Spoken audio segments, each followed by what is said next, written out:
Big big breaking news. আজকেই দুপুরবেলায় বলেছিলাম যে লেডি কনস্টেবলের রেজাল্ট বের হবে, একদম বেরিয়ে গেল। তো তোমাদেরকে বিভিন্ন রকম এই ধরনের ইনফরমেশন, অগ্রিম ইনফরমেশন কিন্তু দিয়েছি। আমরা বলেছি পশ্চিমবঙ্গ পুলিশের ডাব্লিউবিপির শূন্য পদ আরও বাড়তে চলেছে, 12,000 প্লাস হতে চলেছে। সেটাও আশা করি অফিসিয়ালভাবে হয়ে যাবে, তোমরা খুব তাড়াতাড়ি খবর পেয়ে যাবে। আজকে আমরা final merit list provisionally selected candidate for the recruitment post of lady constable and West Bengal 2023, অর্থাৎ 2023 লেডি কনস্টেবলের পোস্ট নিয়ে আলোচনা করব। ফাইনাল মেরিট লিস্ট আলোচনা করব, মেরিট লিস্ট কত হলো, কাট আপ কেমন গেল, কারা কারা হাইস্ট কত নম্বর পেলো, সমস্ত কিছু নিয়ে আলোচনা করব। তাই এই ভিডিওটি তোমাদের জন্য ভীষণ গুরুত্বপূর্ণ। তবে তোমরা যারা সিলেক্টেড হলে তাদেরকে অবশ্যই অবশ্যই কনগ্রাচুলেশন জানাই, এবং তুমি তোমার পরিবারকে সারা জীবন খুশিতে রাখো, তুমি আজ যেমন খুশি আছো। এছাড়াও তোমরা যারা সিলেক্টেড হলে না তারা ভেঙে পড়ো না, কারণ ফেল করাটা একেবারে স্বাভাবিক ব্যাপার। তোমাকে সারা জীবনে একটি মাত্র সফলতা করতে হবে যে কোনো পরীক্ষায়, সব পরীক্ষায়, তাহলে কিন্তু চাকরি হয়ে যাবে। তাই ফেল করাটা একবার স্বাভাবিক ব্যাপার, পাস করাটা অস্বাভাবিক ব্যাপার। তুমি আশা করো আবারও 1 বছরের মধ্যে তুমি যদি একদম ঠিকঠাক থাকো এবং একই প্রিপারেশন নাও, তাহলে আগামী বছর কিন্তু তুমিও একেবারে লেডি কনস্টেবল ফাইনাল লিস্টে তুমি জায়গা পেয়ে যাবে। আর এই জায়গা পেতে গেলে অবশ্যই তুমি আমাদের আবাসিক কোচিং সেন্টারে চলে এসো, যেখানে মেয়েদের জন্য সুব্যবস্থা আছে থাকার। তো যাই হোক, আমরা দেখে নেবো আজকের মেরিট লিস্টটা কি বলেছে। প্রথম যে র্যাঙ্ক করেছে, দেখো, তা সে কিন্তু একটা জেনারেল ক্যান্ডিডেট। সে পেয়েছে আউট অফ 85 পেয়েছে 82.5। এর মানে হচ্ছে সে 83টা প্রশ্ন সঠিক করেছে। ইয়েস, 83টা প্রশ্ন সঠিক করেছে, 2টি ভুল করেছে। তার মানে তুমি বুঝে নাও সে কতটা পড়াশোনা করেছে বা কি করেছে। তো যাই হোক, আমি একটা জিনিস খুব ভালো করে লক্ষ্য করব যে আউট অফ 100 70 প্লাস কতজন ক্যান্ডিডেট আছে, সেটা একটা বিশেষ কারণে দেখা উচিত বলে মনে করছি। যাই হোক, ইউটিউবে সেই কথাগুলো বলা যাচ্ছে না।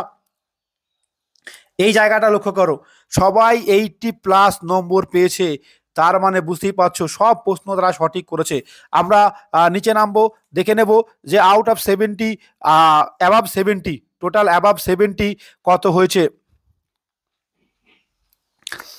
ভালো করে লক্ষ্য করে দেখা যাবে যে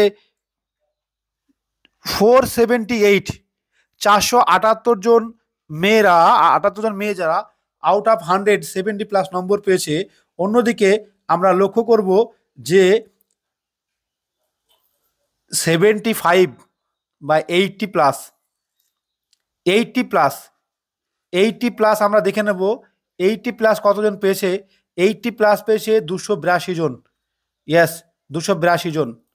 তো বুঝতে পারছো লড়াইটা কোথায় গিয়ে পৌঁছেছে।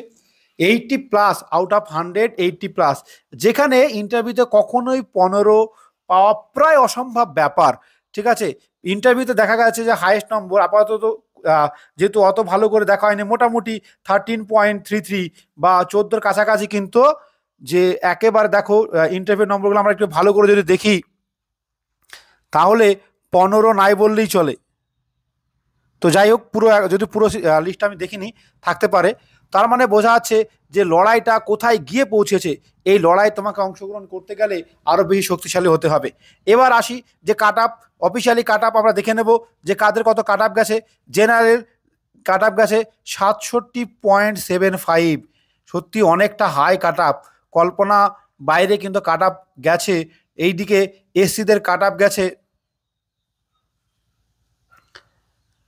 58.5, এসটিতে কাটা গেছে 54.42, অর্থাৎ এসসিদের 58.5 এবং এসটিদের 54.42, ওবিসি এদের 51.5 এবং ওবিসি বিদের 62.92।